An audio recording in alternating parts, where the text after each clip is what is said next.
Ciao a tutti ragazzi, benvenuti in questo nuovo video. Oggi, come vedete, siamo in compagnia di Michael e parleremo di un esperimento molto divertente che prende il nome di dentifricio dell'elefante, e questo lo capiremo dopo perché. E prima di andare avanti però mi raccomando, iscrivetevi al canale e cliccate sulla campanellina in modo da rimanere sempre aggiornati sull'uscita di nuovi video. Noi intanto vi salutiamo e ci vediamo dopo l'esperimento per capire che cosa è successo. Ciao ciao, ciao!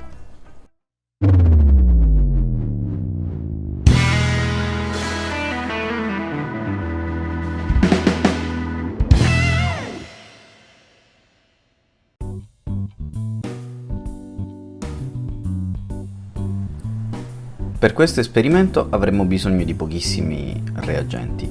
Per prime cose iniziamo inserendo all'interno di un'ampolla o un qualunque recipiente con un collo più stretto del corpo 15 ml di acqua ossigenata. Noi abbiamo utilizzato acqua ossigenata al 6%, ma è possibile utilizzare anche la comune acqua ossigenata al 3,6% disponibile in tutte le case. È possibile acquistare l'acqua ossigenata al 6% in un qualunque negozio specializzato in prodotti per capelli. A questo punto aggiungiamo del sapone liquido per piatti, 10 ml,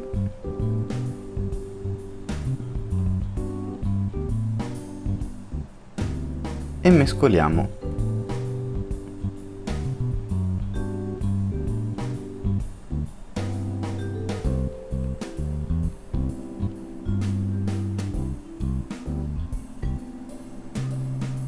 Nel nostro primo tentativo non abbiamo utilizzato alcun colorante alimentare, ma verrà utilizzato nel secondo esperimento.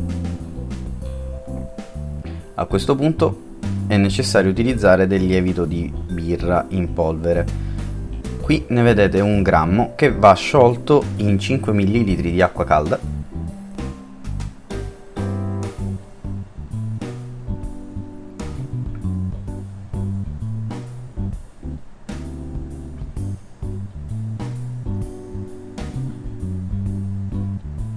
E a questo punto non ci rimane altro che versare la nostra acqua con il lievito all'interno dell'ampolla.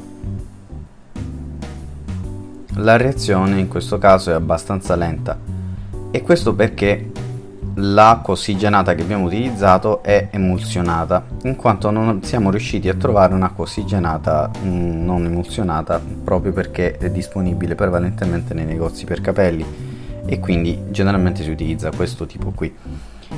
Utilizzando l'acqua al 3,6% l'effetto è altrettanto lento, diciamo, però nei successivi tentativi abbiamo diluito quest'acqua ossigenata cercando di annullare l'effetto dell'emulsione e quindi di velocizzare il processo.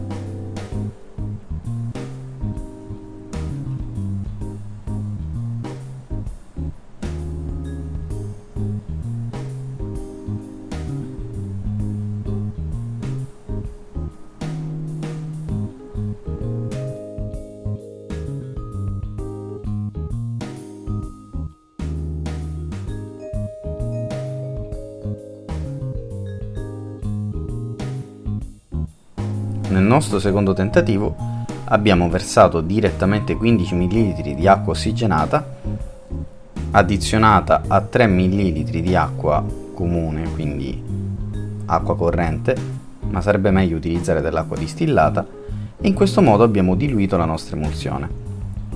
A questo punto aggiungiamo del colorante alimentare per far sì che la schiuma si noti un po' meglio e agitiamo il tutto per far sì che si mescoli.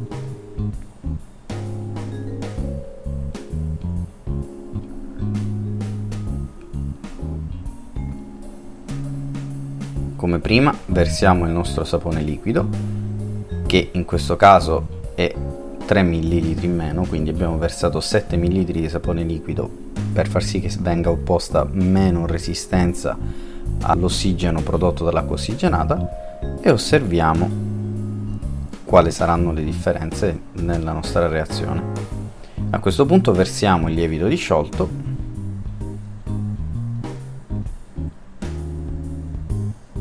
agitiamo e vediamo che rispetto a prima la reazione è notevolmente più rapida ed esplosiva.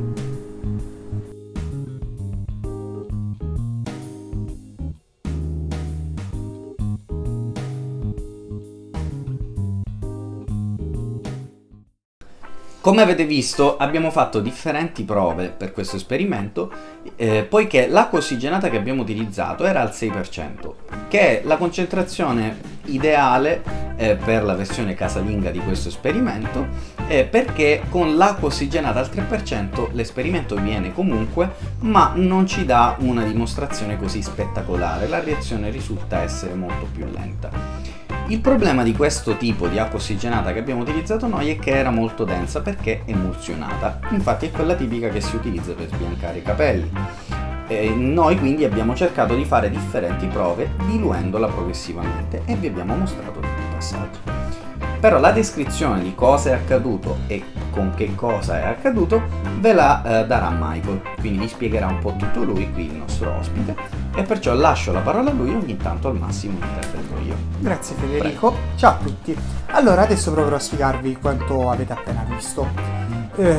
Come avete visto, appena abbiamo aggiunto lievito disciolto in acqua calda alla nostra acqua ossigenata, chiamata anche perossido di idrogeno, miscelato insieme al sapone liquido, avete visto che c'è stata una grossa produzione, una produzione di schiuma.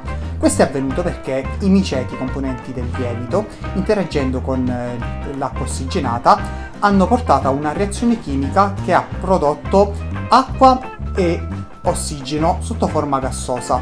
L'ossigeno liberato però non ha avuto modo di uscire subito dall'ampolla, ma è stato intrappolato dal sapone che, avendo una tensione superficiale maggiore di quella dell'ossigeno, l'ha intrappolato, producendo quindi schiuma. Per questo motivo la percentuale di concentrazione dell'acqua ossigenata va a influire su quello che è l'effetto visivo che si va a vedere. Maggiore è la percentuale di concentrazione dell'acqua ossigenata, maggiore quindi sarà la produzione di schiuma, questo perché c'è una maggiore dissociazione. Poi naturalmente va a influire sull'effetto anche quello che noi usiamo appunto come catalizzatore, che nel nostro caso è stato il lievito.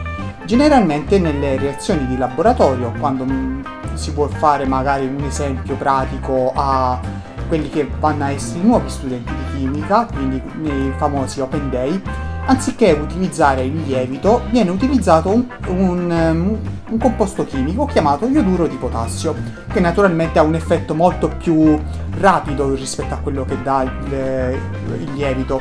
Magari in futuro lo potremmo utilizzare anche con magari una percentuale di acqua ossigenata più concentrata, che però naturalmente io vi sconsiglio di utilizzare. Se volete fare questo esperimento in casa, utilizzate quella al 6% o anche meglio magari quella al 3%.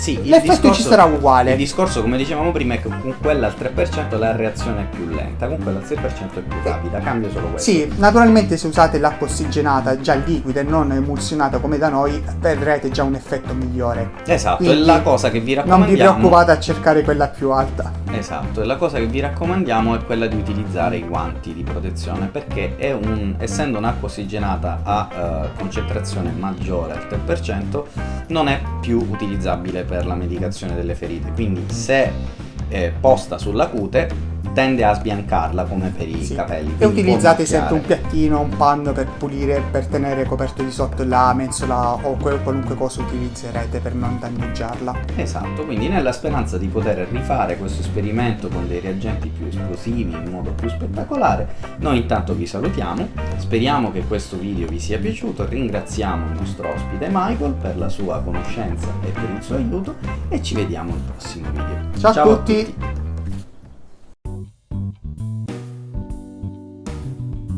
In questa esperienza noi abbiamo cercato di combinare sia le diverse concentrazioni di acqua ossigenata che abbiamo testato, sia le diverse forme dei contenitori che si possono utilizzare. Come vedete abbiamo una siringa che è un contenitore molto stretto rispetto agli altri, ha un collo ancora più stretto del corpo, che è un'ampolla, che è un becher.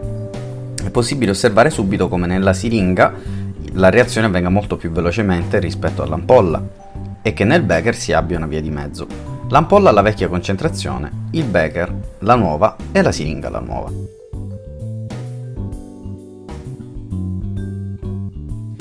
Mentre la reazione va avanti, osserviamo al rallentatore ciò che è accaduto all'inizio della reazione.